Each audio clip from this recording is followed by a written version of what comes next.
School's online till summer.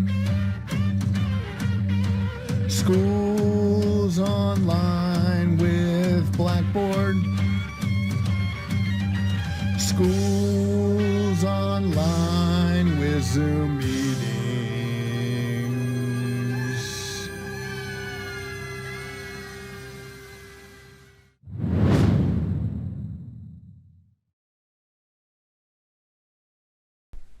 Hey everyone, sorry about the video at the beginning of this week. I know it was kind of dry, but when we look at these revenue management meetings, it's really about looking at these specific reports and making certain decisions and assumptions. Today we're going to talk about inventory management and we're going to discuss some forecasts. When forecasting, we want to make sure that we're looking at things beyond just checkouts and arrivals.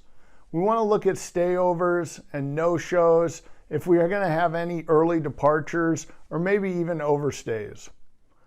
We also want to look at different room types. For example, when I was at the Candlewood Suites, we had a studio suite and a one-bedroom suite. And it was important to forecast each one of those room types because the one-bedroom suites would sell out much more frequently than the studio suites. So although it looked like we had inventory, it was only of a certain type of room. Now, there's a couple things that will result in bad forecasting. One is intentionally low forecasting. You might be asking, why would someone forecast intentionally low? Well, there's a lot of people that like to say, yeah, we beat our forecast. Hooray! And so they forecast intentionally low, knowing that they'll beat it and giving themselves a cushion. Sometimes there could be a bonus tied to beating their forecast, and that's why they're forecasting low. Sometimes people forecast intentionally high. Maybe they're trying to sell the hotel. So they're going to say, we're going to finish this year with a huge amount of money. Or maybe they're trying to refinance the hotel. Either way, you're looking for an accurate forecast. Sometimes people forecast high to motivate staff. Hey, if they shoot to get up here, even if we land here, we'll still be all right. But keep in mind that if a forecast is set high to motivate staff, it's no longer a forecast. It's a motivation tool. Your goal on a forecast should be to hit your forecast exactly. You should not exceed it by a huge amount. You should not miss it by a huge amount. A proper forecast should be something that you get very close to. If you have any other different goal besides hitting your forecast exactly or being exactly correct with your forecast, then what you're doing is not a forecast. So what do we do if we're experiencing excess demand? Well, the first thing that we'll want to do is eliminate discounts. We also want to raise prices, and we probably want to do both. So again, when you have excess demand, you eliminate discounts and raise the price, or both. Now, it's important to remember that demand is made up of three different functions. Number one, there's the desire to buy, the ability to buy, and the willingness to buy. And without all three of those things, you do not truly have demand. Now, when you change the price, that's going to affect one of these components of demand. But if you have enough demand, it's okay. Now, price lowering does not always increase demand. As I mentioned, demand is made up of desire, ability, and willingness to buy. So you can lower the price, but what if the desire to purchase never existed? That being said, lowering the price almost always works to generate more demand. Really, the only exception is Sundays, and there are specific things that you can do to try and bring in more business on Sundays. When you raise the price, it will reduce demand because a higher price directly impacts the ability of people to buy. And before you're making your price changes, you should really identify who it's going to impact, who it's going to affect, and who it might entice to come to your property. You need to know how it's going to impact the value proposition as well. Now, when you're busy, you want to make sure that you sell out and sell 100% of your rooms. But in order to do that, you need to be strategic. There are certain strategies you can implement in order to ensure a sellout. Number one, run credit cards prior to arrival. You can authorize a credit card for a penny just to make sure that it's still good. Number two, you can call all your guests that are supposed to arrive. Make sure they're still planning on coming. In order to get that 100% occupancy, it takes an effort. If you just let all the reservations show up and hope for 100%, you're not going to be successful. You'll end up with 99% or 98%. Now let's talk about managing inventory. The inventory we're talking about are rooms. So inventory management is the process of allocating room types, room rates, and room restrictions all among different distribution channels. So it's an awful lot of things that we can do. Basically, it's the control of your product's availability. And I want to give you a scenario. Let's say you have a 100-room hotel.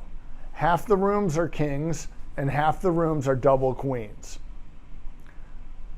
I'm going to give you a couple of groups, and I want you to tell me if you would restrict any specific room. Not the price, but which room type might be more valuable. So let's say we have a youth tournament coming in from El Paso. It's going to start Saturday at 7 a.m. and conclude Sunday at 7 p.m. Which room type do you think would be more valuable? I would imagine it's the double queen rooms because there's probably families that want to stay together. Let me give you a different example. Pfizer is going to have its sales convention. Starts Monday at 7 a.m., concludes Wednesday at 7 p.m. Which room type is going to be more valuable? Well, there might be kind of an even thing on there. Maybe the individual reps will have their own room with king beds, and maybe the vendors are going to come in and share a room.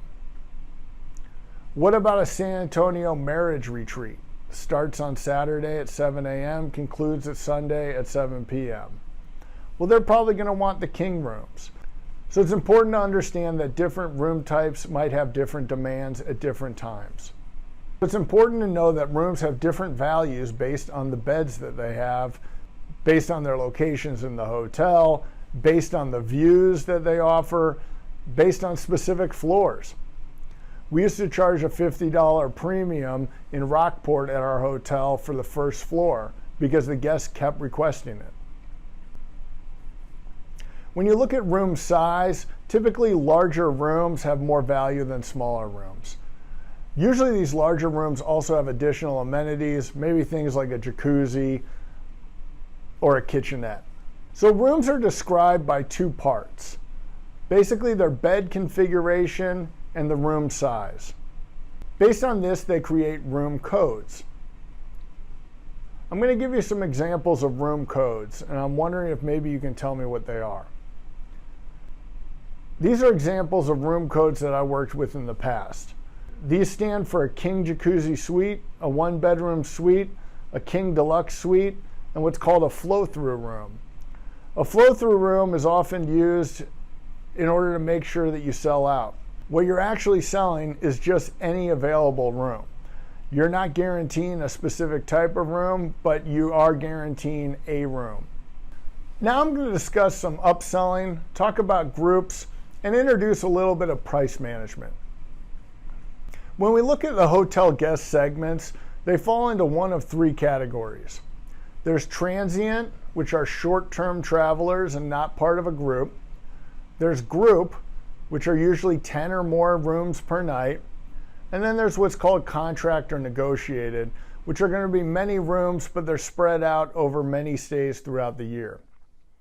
There's certain strategies you want to implement for all hotel guest segments. Prior to arrival, you want to communicate the room types that they're looking for and confirm and record their preferences. Inventory should be updated in real time to ensure that you're not selling rooms that you don't have. And inventory problems used to be a bigger issue prior to two-way interfaces. It used to be that you'd call and you'd have to go in and you'd have to take a room out of inventory. Expedia, for example, used to fax in their reservations. So they'd sell a room on Expedia and then they'd fax it to the hotel. The hotel then needed to take that, put it into the system, and that would update the room's available inventory. Now, things are definitely a lot easier with the two-way interfaces.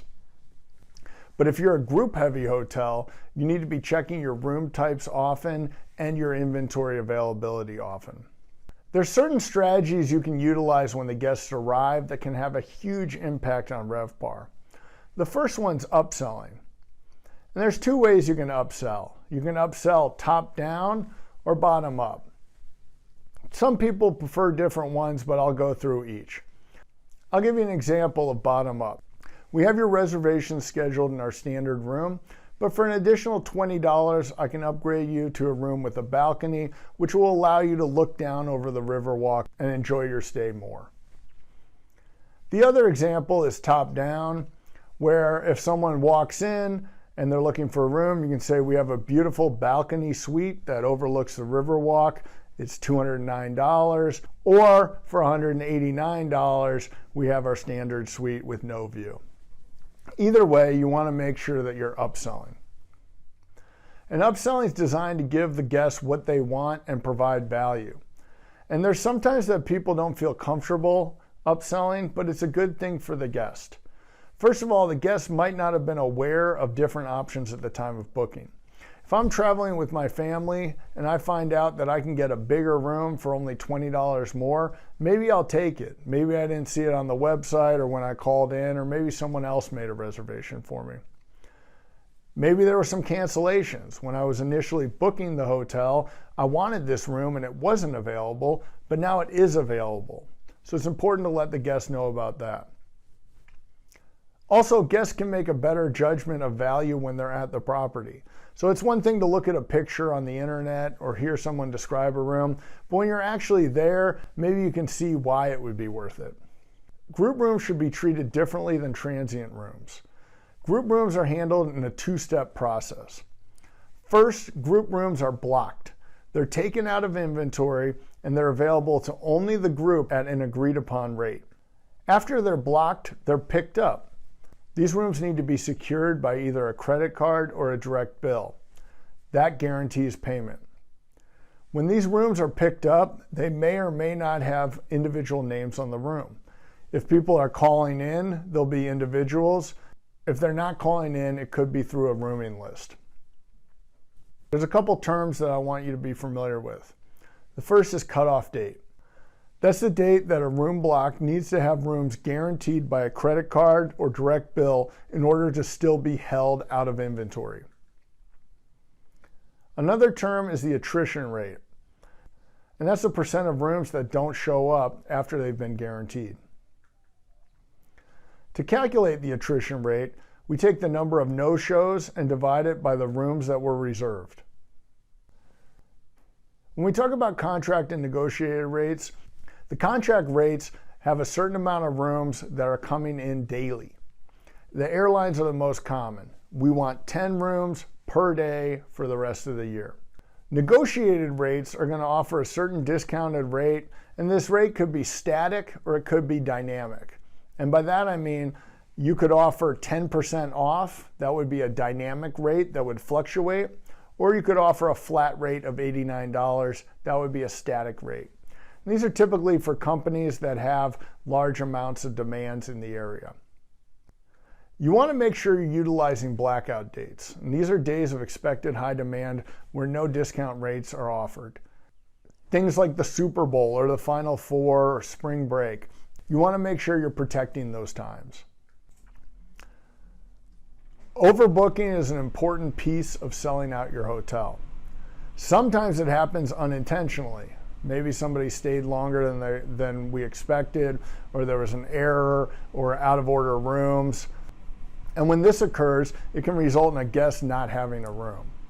When a guest shows up for a reservation and you don't have a room, it results in you walking a guest.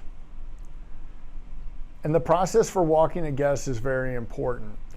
The reason why hotels need to do this is because they are not regulated by the government. And it's because when you get into this oversold situation, you take care of the guest. And what we would not want is for the government to come in and say what you'd have to do if you did not have a room available for a guest who had a reservation. So when walking a guest, the process is to secure the guest another room at a different hotel. You pay for the first night's room and tax. If there's additional nights that you have to keep them there, you would cover any rate difference that you might have had. You pay for transportation to the new hotel, and you pay for one phone call. It's important to pick the correct guest to walk. You don't want to walk any of your top clients. You don't want to walk anyone who's paying a very high rate. If you have to select people to walk, you want to look for people on employee rates or look for people that book through third-party websites. It's always best to try and walk someone who's paying for themselves as well, because it gives them a free night. If the company is paying for it, then they probably don't care about getting a free night. Overbooking can be viewed as unethical, and it can be viewed as illegal, and it can be viewed as bad for your reputation. But overbooking is very important, because our job is to responsibly generate revenue and give people rooms that they want. And if people are typically canceling and we're going to have available rooms and people want to book those, we should ensure that we can get people into those available rooms.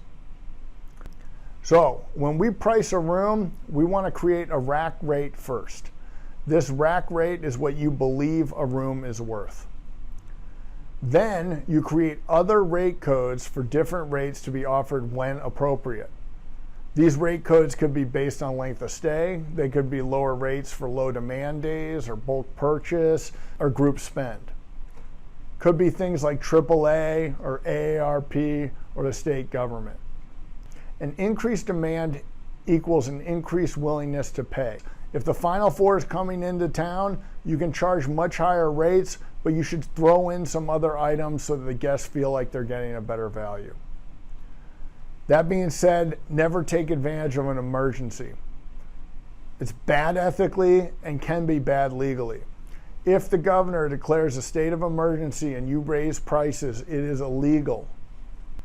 The last thing I want to go over are the 12 principles of inventory and price management, and I think they're a pretty good summary.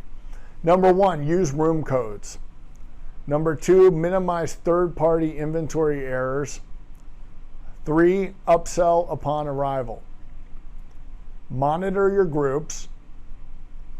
Work to ensure your sellout. You want to base your rack rate on the buyer and always have your rack rate open. You want to create multiple price offerings and then use value add-ons for special event pricing and rates. Close out discounts if demand is strong. Make sure your staff is all trained on rooms and rate codes. Move rack rates up whenever possible, and always work to minimize your distribution costs. I know that was a lot of information, but hopefully it all makes sense. And I really miss you guys and hope things are going great.